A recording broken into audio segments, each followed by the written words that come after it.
Janë identifikuar rreth 20 persona për të cilët ka dyshime të arsyeshme se qëndrojnë pas zjarreve. Fatkeqësisht ka qendra të pushtetit që po përpiqen të mbjellin frikë dhe panik tek qytetarët para zgjedhjeve, deklaroi sot kryeministri Kristian Mickoski, duke ju përgjigjur pyetjes së gazetarëve në lidhje me zjarrin e përsëritur të shkaktuar në Shkup dhe deklaratën e ministrit të punëve të brendshme, i cili mohoi se ekzistojnë persona që i ndezin zjarret. Dodека su njazvoje gunovce, zasedavat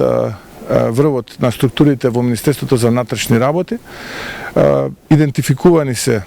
Përderisa jam në Jegunoft, strukturat e larta të Ministrisë së Punëve të Brendshme janë mbledhur, janë identifikuar afërsisht 20 persona për të cilët ka dyshime të arsyeshme se qëndrojnë pas këtij procesi. Njëkohësisht kemi pasur raportime që i kemi mbledhur ditët e fundit dhe në një veprim të koordinuar, Ministria e Punëve të Brendshme me Ministrinë e Mjedisit Jetësor do të veprojnë në ditët në vijim, kështu që për fat të keq ka struktura që po përpiqen të shkaktojnë paqëndrueshmëri dhe trazira në këtë mënyrë, por siç thash, ata do të vazhdojnë të veprojnë në mënyrë të tillë dhe ne do të punojmë ndershëm, do të luftojmë dhe në fund sërish do të fitojmë, tha kryeministri Kristian Mickoski. Mickoski theksoi se sot në mëngjes u paraqit një video e qartë se si ndodhi zjarrvënia në objektin që shpërtheu në orën 4:30 minuta. Zjarri ka ndodhur në një servis për automjete në Pintia.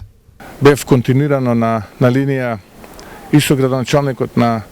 општина Кисела Вода и со министерот и со Isha vazhdimisht në linjë me kryetarin e komunës së Kisellavodës, me ministrin dhe me njerëzit nga njësiti territorial kundër zjarrit në Shkup. E pat se sa paturpsisht po ndizej zjarri qëllimisht dhe kjo është vetëm një provë tjetër e asaj që kam thënë gjatë gjithë kohës, se për fat të keq ka qendra të pushtetit që përpiqen të mbjellin frikë, panik tek qytetarët para zgjedhjeve dhe mendoj se përgjigjen e pyetjes se kujt i përshtatet kjo do ta gjeni me një analizë të shkurtër, tha Ministri Mickoski. Kryeministri Mickoski bëri thirrje të ndërmerren veprime për ndryshime ligjore, me të cilat zjarrvënia do të kualifikohet si terrorizëm.